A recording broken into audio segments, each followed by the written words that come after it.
अब मैं जो डेप्रिसिएशन बता रहा था, देखो एक ऑर्डिनरी होता है जो अपन ने प्लान किया उस हिसाब से लगा रहे हैं। हाँ। स्पेशल मतलब कुछ गवर्नमेंट ने बीच में आके कोई रेट चेंज कर दिया या हमको स्पेशली लगाना पड़ गया, है ना? हाँ।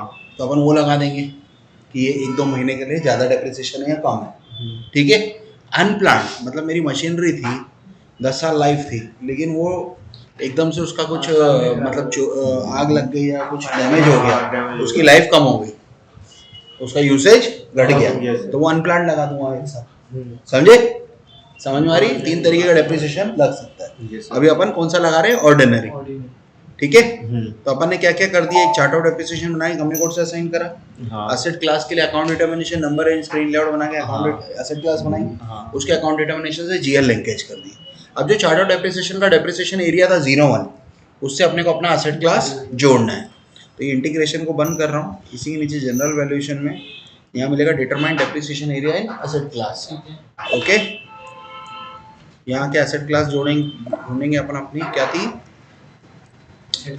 MALPM,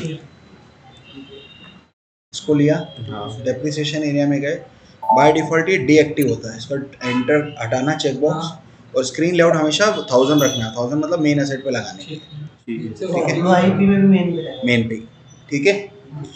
लाइफ अगर देना चाहो मेन, यहाँ पे मुझे क्या डालना है, इसका जैसे करोगे एंटर करोगे तो इधर फील्ड बढ़ जाएगी, डेप्रिसिएशन की आ जाएगी, की मतलब रेट कितने परसेंट से लगाना है। अब अगर WIP होगा तो 0000 मतलब कोई डेप्रिसिएशन नहीं, ठीक है। DG मतलब डिक्लाइनिंग रिड्यूसिंग बैलेंस मेथड, 20% है, 25 है, 30 है। इंडिया में जैसे स्ट्रेट लाइन चलता था 5, 10, 15, ये IN वाले सारे इंडिया के स्ट्रेट लाइन, समझे? तो किससे अभी मैं मान लो फॉर एग्जांपल 20% डिक्लाइनिंग लगा रहा हूँ, तो ये मैंने एसेट क्लास पे दिया है, फिर इंडिविजुअली जब एसेट बनेगा इसके अंदर तो उस पर डिफॉल्ट ये रेट आएगा, तुम चाहो तो चेंज भी कर सकते, क्लियर? अब ये बात करी मैंने मेन की, इसी के लिए जब WIP बनाओगे जैसे, तो WIP के लिए एक GL एक्विजिशन का नया बनाओगे, और उसके बाद उसके asset class number and screen layout account determination नया बनेगा, उसके एसेट क्लास में लाइन आइटम सेटलमेंट पे रखोगे, उसके GL में से एक्विजिशन वाला GL जुड़ेगा, और डेप्रिसिएशन में यहाँ 0000, क्लियर है? अच्छा, अभी एक और GL टेक्निकल क्लियरिंग बना लिया तुमने? हाँ सर। अब वो टेक्निकल क्लियरिंग को भी अपने को जोड़ना पड़ेगा, है ना? हाँ। वो टेक्निकल क्लियरिंग जोड़ने के लिए इंटीग्रेशन में यहाँ पे मिलता है technical clearing for integrated asset acquisition, define technical clearing account पे जाएंगे, ये चार्ट ऑफ अकाउंट वाइज जुड़ता है। चार्ट ऑफ अकाउंट क्या है तुम्हारा? MAO,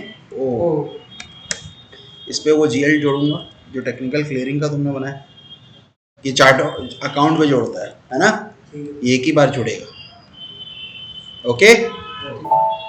सेव कर दो। ये भी अपन ने पूरा एसेट का सेटअप किया है, अभी एसेट बना के उसकी साइकिल रन करना बाकी है। पहले तुम तुम अभी एक्टिविटी में क्या करो,